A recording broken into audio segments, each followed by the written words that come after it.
హైదరాబాద్ నుండి USA, UK, Canada ఏ దేశానికైనా fastest international courier service avocai.com. Free pickup, free packing.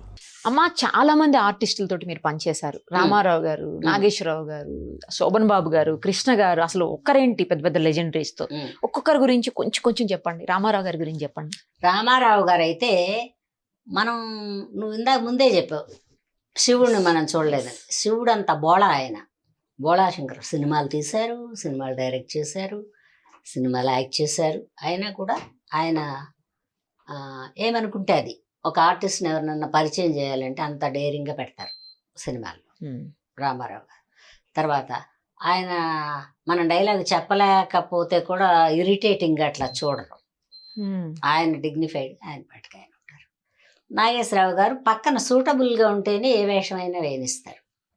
ఒక మదర్ అనుకో, ఆయనకి మదర్గా కనపడతారు అనుకున్న వాళ్ళనే ఎంకరేజ్ చేస్తారు. లేకపోతే ఆవిడ మదర్కి బాగుండదు, యంగుగా కనపడుద్ది, బాగుండదు, అక్క వేయండి, పోనీ క్యారెక్టర్ మార్చండి, తీసేయమనరు. తల్లి కాదు, అక్క అనుకో, పోనీ ఓ అత్త అనుకో, ఓ మేన అత్త అలాగా, అది పర్వాలేదు అంటారు. క్యారెక్టర్ చూసుకోవడంలో తప్పులేదు. తర్వాత కృష్ణ గారు వాళ్ళైతే ఇంకా భగవంతుళ్ళే, వాళ్ళు అసలు ఎవరిని పెట్టద్దనరు. డైలాగ్ బాగా చెప్పేవాళ్ళు ఉంటే ఎంకరేజ్ చేస్తారు. శోభన్ బాబు గారు ఎలా అంటే మనకి సూపర్గా అందగాడు, కూర్చుని ఎంతసేపు అయినా చూద్దాం అనిపిస్తూ ఉంటుంది. ఆ యంగర్స్ వాళ్ళు సెకండ్ జనరేషన్.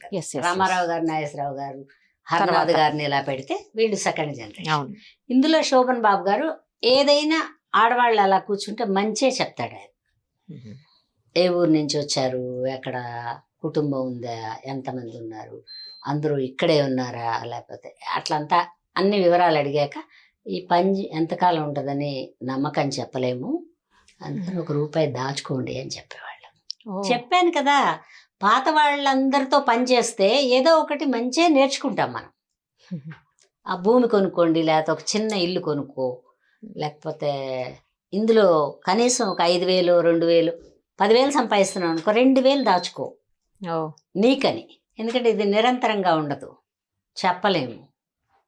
అట్లా వాళ్ళు ఏదైనా కూడా తెలివితేటలు మనిషికి పుడతా తల్లిదండ్రి కొన్ని అడుగులు వేయడం, ఎలాగ వెళ్ళాలి, ఎలాగ ఉండాలని నేర్పిస్తారు. కానీ మన వృత్తికి వచ్చిన తర్వాత చుట్టూ ఉన్న వాళ్ళని చూసి ఎన్ని జరిగినా మనకి కంఫర్టబుల్గా మంచిగా ఉంది అనుకున్నది మనం తీసుకోవడం అలవాటు చేసుకోవాలి. నేను వెళ్ళినప్పుడు నన్ను వద్దన్న వాళ్ళు ఎవరూ లేరు వేషానికి. డైరెక్టర్ల దగ్గర నుంచి, హీరోల దగ్గర నుంచి అందరూ ఎంకరేజ్ చేశారు. ఆ అమ్మాయిని పెట్టండి, ఆ బెజవాడ అమ్మాయిని. చాలా రోజులు బెజవాడ అమ్మాయి అనేవాళ్ళు. అవునమ్మా, ఆ బెజవాడ అమ్మాయిని పెట్టండి, ఊరి పేరు ఇంటి పేరు అయిపోయింది అయితే కొన్ని రోజులు. ఆ తర్వాత అన్నపూర్ణని పెట్టండి అనేవాళ్ళు. ఒకవేళ ఒక రోజు అలా ఆవిడ ఆ రోజు లేదంట సార్ అంటే, ఏమయ్యా కొంపలంటూ పోయింది, ఎల్లుండి రిలీజ్ కాదు కదా, ఆ హౌస్ వర్క్ నెక్స్ట్ షెడ్యూల్లో వేయండి అనేవాళ్ళు. తీసేయమని ఎవరో అనలేదు, పెట్టుకోమని ఎవరో చెప్పకుండా, డబ్బులు తక్కువ కాబట్టి ప్రొడ్యూసర్కి ₹1 మిగలాలి కాబట్టి అతను తలకాయ ఊపుతాడు. సరే చెప్పింది చేస్తారు, వాళ్ళ పాటికి ఎంత టైం అయినా ఉంటారనుకుంటే డైరెక్టర్ ఎంకరేజ్ చేస్తారు. వీళ్ళిద్దరూ ఉన్న తర్వాత అందంగా కెమెరామెన్ తీస్తే మనం ఇప్పుడు నువ్వు చెప్పావే ఓ జీవితకాలం అలా కళగా కనబడతాం.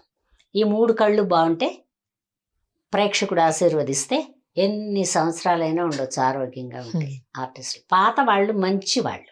ఓసారి నాయకుల సభలో ఏదో సినిమా కృష్ణ గారిది, అప్పటికి నాగభూషణం గారు మానేశారు, కావల్లో ఉంటున్నారు ఆయన. ఇంత కళ్ళద్దాలు, అప్పట్లో ఈ ఆపరేషన్లు అవి లేవు కదరా, ఇంతలా అద్దాలు ఆయనకి. ఆయన కన్నే ఇంత కనబడుతుంది ఆ కళ్ళజోడు పెట్టుకుంటే. ఆయన వచ్చారు వేషం వేయడానికి, అందులో కావల్ నుంచి తీసుకొచ్చారు.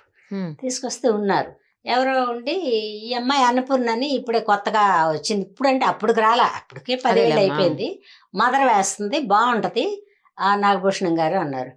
నేను కూడా, మా వాళ్ళు చెప్తారా, టీవీల్లో వేస్తుంటారు కదా, నేను చూశాను, ఇట్రామ్మా అన్నాడు. ఎడు చూస్తున్నాడు కూడా తెలియట్లే నాకు. వెళ్ళి సార్ అన్నాడు. ఏ ఊరు? బెజవాడండి అన్న. మరి ఇక్కడెక్కడ ఉంటున్నావు అన్న. రంగరాజపురంలో ఉంటున్నానండి అన్న, మద్రాసులో ఉండేటప్పుడు. ఓకే. ఆయన ఇల్లు కొనుక్కున్నావా అన్నాడు. లేదు సార్ అన్న. కారు అన్నాడు. లేదండి అన్న. కొనమాకు అన్నాడు. ఏం సార్ అన్నాను.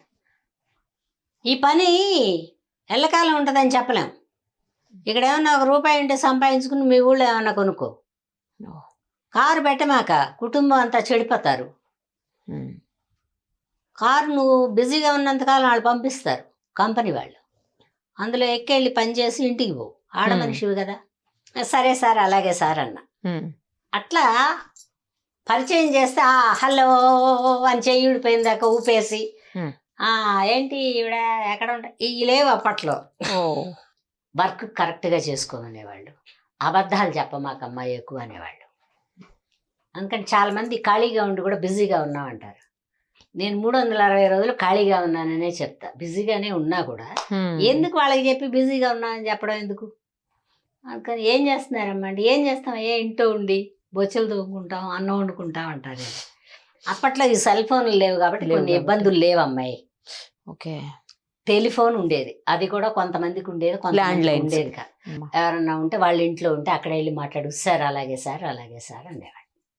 మేము ఎంటర్ అయినప్పుడు ఇబ్బందులు, ఇప్పుడు వచ్చిన వాళ్ళకి సుఖం. ఎందుకంటే ఏదున్నా వాళ్ళే వినాలి, ఏదున్నా వాళ్ళే వినాలి. చేతిలో ఉంటుంది ఇంత ముక్క, దువ్వెన ముక్కల్ని. అప్పట్లో బట్టతలాడు పెట్టుకునేవాడు, ఆ జుట్టు ఇటు ఈ జుట్టు ఇటు బాధేమో దూకోవడానికి, కానీ ఇప్పుడు అది లేదు. అందుకని ఈ సెల్ ఫోన్ వచ్చిన తర్వాత కొన్ని కష్టాలు వచ్చాయి, సుఖాలు తక్కువ, అబద్ధాలు వచ్చాయి. ఇంట్లో ఉండి కూడా అక్కడెక్కడో లొకేషన్లో ఉన్నాం, లేకపోతే అక్కడెక్కడో శంషాబాద్ దగ్గర ఉన్నాం అని అబద్ధాలు మనం కూడా నేను కూడా చెప్తుంటా అప్పుడప్పుడు. అది అందుకని ఏంటంటే కొన్ని మంచి, ఇప్పుడు వచ్చిన వాళ్ళు చాలా సుఖజీవులు. నీకు కరెక్ట్గా చెబుతున్నా నేను. మేమందరం కష్టజీవులు అని చెప్పను కానీ ఒక్కొక్క మెట్టు ఎక్కుతూ అన్నీ నేర్చుకుని ఆ మెట్టు మీద ఎలా నిలబడాలి, ఇంకో మెట్టు ఎలా ఎక్కాలి, ఇంకో మెట్టు ఎలా ఎక్కాలి అని జీవితాన్ని నేర్చుకుంటూ 50 ఏళ్ళు అయిపోయింది ఇండస్ట్రీకి వచ్చి. ఇప్పుడు కూడా ఇంకా నేర్చుకుంటున్నా కొన్ని విషయాలు ఎలా ఉండాలి అని. ఇప్పుడు పిల్లలకి తగినట్టు ఉండాలి ఇప్పుడు మనం, లేకపోతే చాదస్తాం అంటారు.